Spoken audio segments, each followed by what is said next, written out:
gonna do with your life? Polish up all my other talents and become an ornament to society. That's where Fred Vaughn comes in, I suppose. Don't make fun. I said his name. You're not engaged, I hope. No. But you will be if he goes down properly on one knee? Most likely, yes. He's rich, richer than you, even. I understand queens of society can't get on without money, although it does sound odd from the mouth of one of your mother's girls.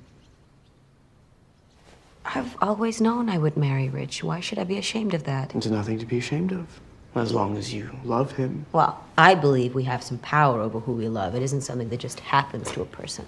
I think the poets might disagree. Well, I'm not a poet. I'm just a woman. And as a woman, there's no way for me to make my own money. Not enough to earn a living or to support my family. And if I had my own money, which I don't, that money would belong to my husband the moment we got married. And if we had children, they would be his, not mine. They would be his property. So don't sit there and tell me that marriage isn't an economic proposition, because it is. It may not be for you, but it most certainly is for me. One of the big themes of the film, women and money, and that was running through your head when you chose to adapt this book again here for us. Yeah, well, I mean, obviously, Little Women is such a beloved text. It's beloved by me. It's the book that I grew up with. They felt like my sisters, and particularly Jo March felt like my heroine. But when I reread it and I was looking to get inside of it, there were all these things that jumped out at me that were completely modern and as if they could be written yesterday. And one of the things that Amy says is she's talking about being an artist and she's talking about maybe giving it up. And she says, I want to be great or nothing. And I was like, that's such a huge thing for someone to say. And that's such an ambitious statement. And then this speech that she gives to Laurie, I actually gave that speech to Florence about 30 minutes before she had to do it. So she learned it and she had this way of delivering it, which is that, you know, she's not angry at the world that this is the situation. She's just informing him that this is how it is for her. So she has to figure out a way to get along in it. And it's one of my favorite moments in the film. And she's just so tremendous. Yes, you are, Florence. And boy, 30 minutes and you delivered that performance? Wow. Yeah, I hid in a corner very quickly and tried to learn as quickly as possible. What about being now a part of Little Women and playing Amy, who's not everyone's favorite character? No, I think from the get-go, Greta had made sure that everyone was aware that Amy was going to have a bit more to say and a bit more. She finally gets her moment to explain herself. And one of the things that I loved about this script was that Amy was realistic.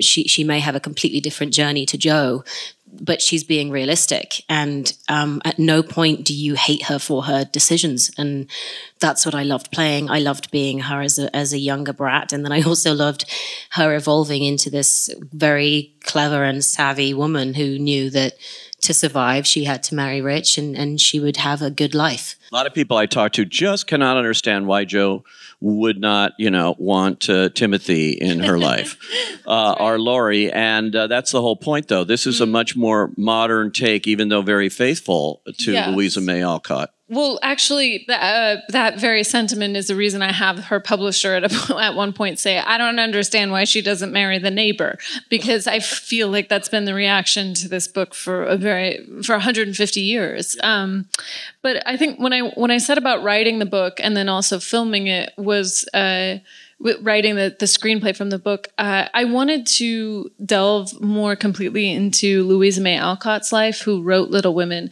and the places where she diverges from her heroine, Jo March, are very interesting to me. I mean, she obviously was a lot like Jo March. She had 3 sisters. She wanted to be a writer, but whereas Jo gets married and has children and has a more conventional narrative in that way, Louisa May Alcott never got married and never had children.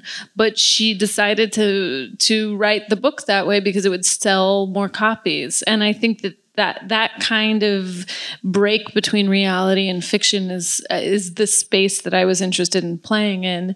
And then also it was just such a marvelous thing to be able. We shot in Concord, Massachusetts, and we were able to kind of have these expansive, glorious sets and outdoors, and we shot on film, and it was this huge canvas to give to this story. And that huge canvas is very noticeable in this film. It's beautifully crafted right down the line, all to the score, Alexander Desplat. I mean, everybody, Amy Pascal, not this Amy, Amy Pascal, you produced this, and I know from... I did.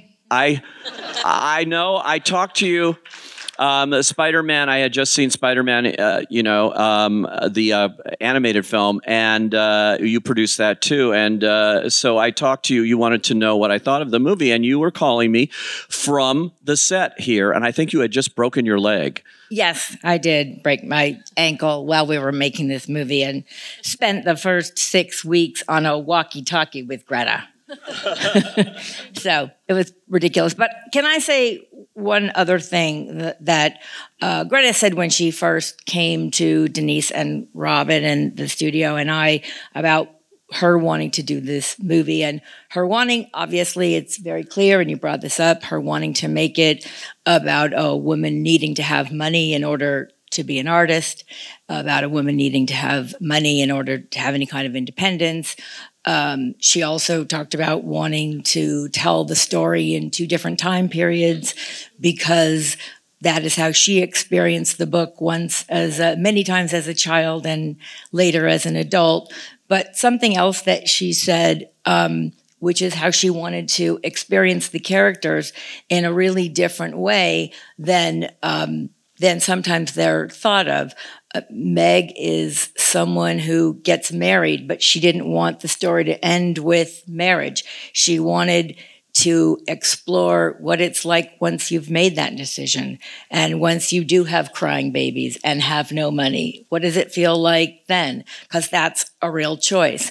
And with Joe, obviously, it was about being a writer, but with Amy, I'm going to talk about it since Florence is here, she also says something that is one of the most important lines in the movie, which is that writing about something confers importance on it.